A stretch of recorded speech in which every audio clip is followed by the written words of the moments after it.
Hello, everyone. I wanted to give a brief overview video of week 3 of the course. This is the last reading in the first part of the course. The title of the first part of the course is Epicureanism and its Puzzles. I hope that by now that title makes sense to you.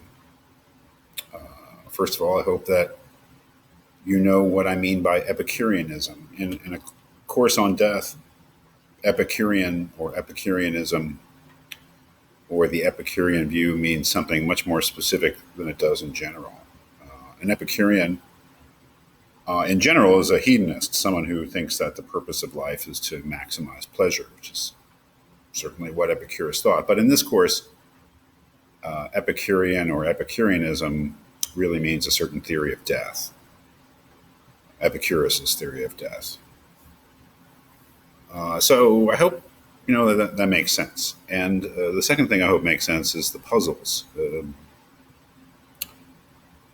The puzzles that emerge from the Epicurean view of death. We looked last week at Thomas Nagel, who was dealing with one of the puzzles, because it seems that one of the implications of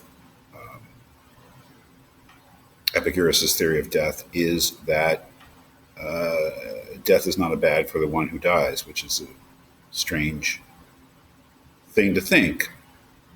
Maybe true, maybe not. Certainly Nagel doesn't think it's true, generally speaking.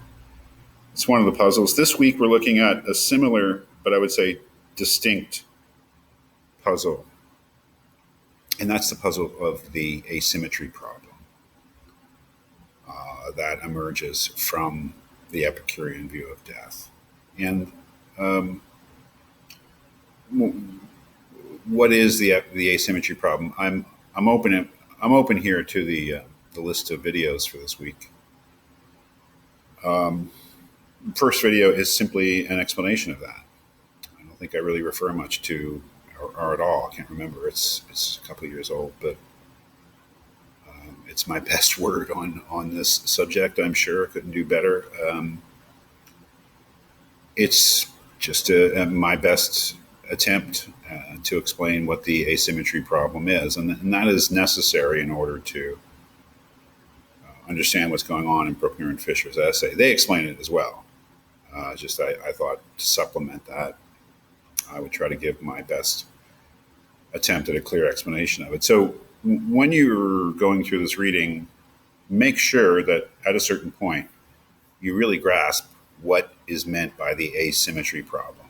It's something that's mentioned in passing in Nagel. We didn't talk about it because I didn't think it was that important. But you'll see that Bruckner and Fisher reject Nagel's solution to the asymmetry problem and propose their own.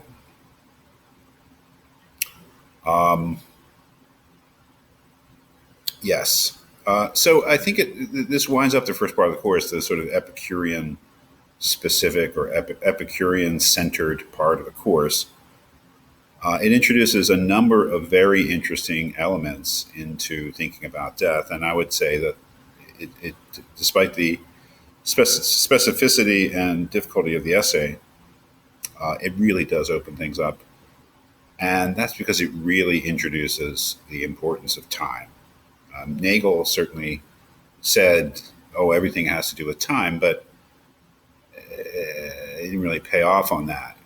Bruckner and Fisher, their whole point is dependent on the way in which time affects our view of things, our view of what's good and bad, and if something's good, how good it is, and if something's bad, how bad it is, that is, whether it's in the past or in the future.